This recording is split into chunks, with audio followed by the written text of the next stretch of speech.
Trabolmeicher. Good. Happy. It was good. It was a good year.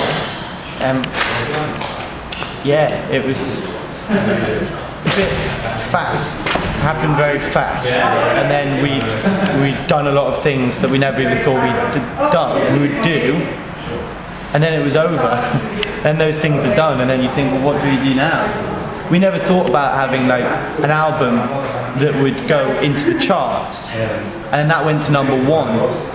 And then everything that we did with like kind of no ambition went like to the most extreme. So we I don't know, we never thought that, we didn't know whether we'd tour with like really big bands, and we supported the Rolling Stones. You know, it was all like extreme, there was nothing in the middle.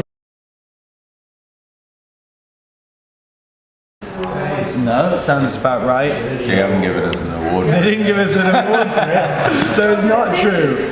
I don't know. Yeah, maybe. It's what do we? Does that scare us? Not really. We don't really have anything to be worried about because we weren't doing it.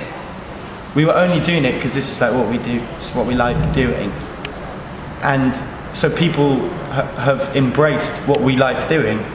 So we just need to keep doing what we like doing. It's quite fun.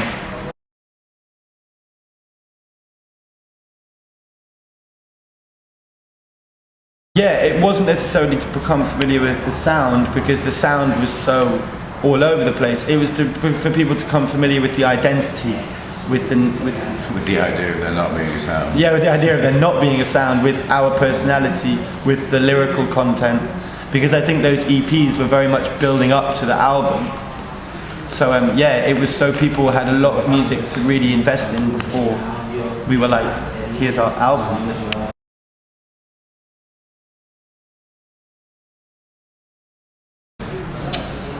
It was obvious.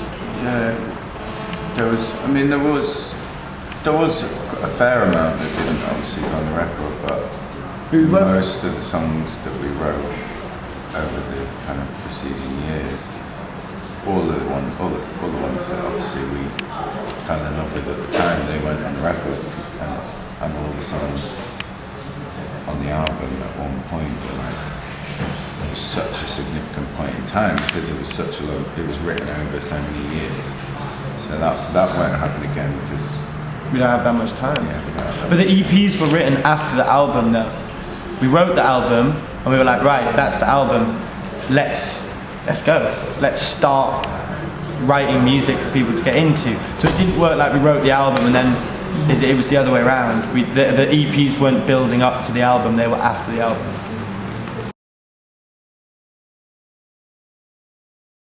Because because it was 10 years of everything that we were.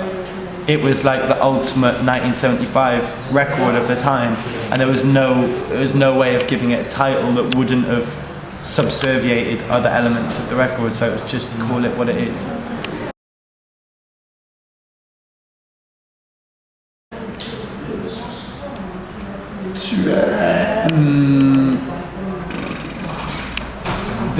I'd say like the romanticization of relationships, whether that's with substances or people, and 80s pop culture.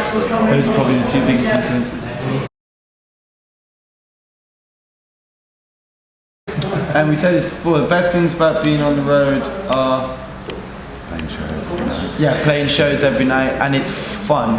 It's like fun. You don't get bored. You know what I like about being on the road is that when I used to go on holiday, I would do nothing and it would build up to my holiday, then I'd go on my holiday and I would know that there would be nothing on the other side of it, and I'd spend the last 2 days really down about the fact that I had to go home.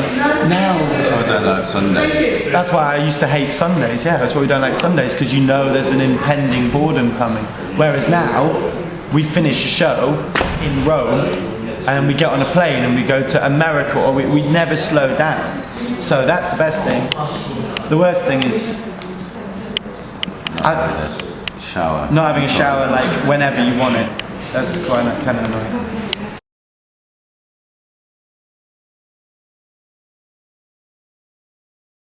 Well, they're quite like, I think they're quite mutually exclusive. They're very different. Like, festivals are different because the crowd is different. Especially when you're at a festival as well, there's a certain heightened kind of feeling. Everyone's more excited. They have to be a lot quicker and a lot more immediate. They have to sound better straight away to keep people's attention. And it's not about the individual at a festival. When you're at a big festival, you are subconsciously part of a crowd. It's like a big thing. It's like jellyfish analogy. It moves at one time, and they speak with one voice and that kind of thing. Whereas in a small club, you have loads of individual people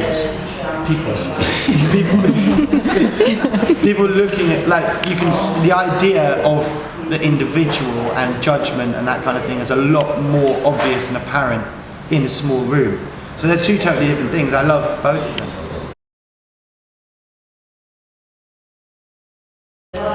Yeah, we do, but we can't start talking about them because we don't know yet. It'll all change, but yeah, we're making music this year anyway.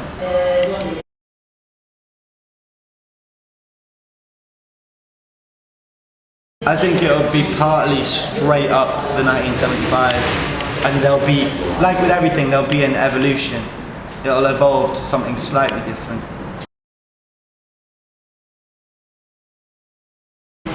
Eggs.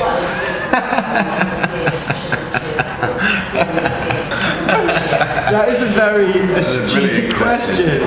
We have a slight obsession with eggs, or at least the word The word eggs is so boring. It's like the most boring. Just love the word egg. Yeah, we have this thing that if you go into a restaurant and there's an attractive waitress, the first person to say in the group that she's attractive has to just order eggs at the bar. You have to go up and go, "Hi, can I have eggs?" And they'll be like, we don't do eggs." And then you go, "All right, well, can I have some milk?" And then if they give you the milk, you have to drink the milk whilst looking them in the eyes, and then put it down. Then you can continue. If you manage to flirt with her after that, you're a legend.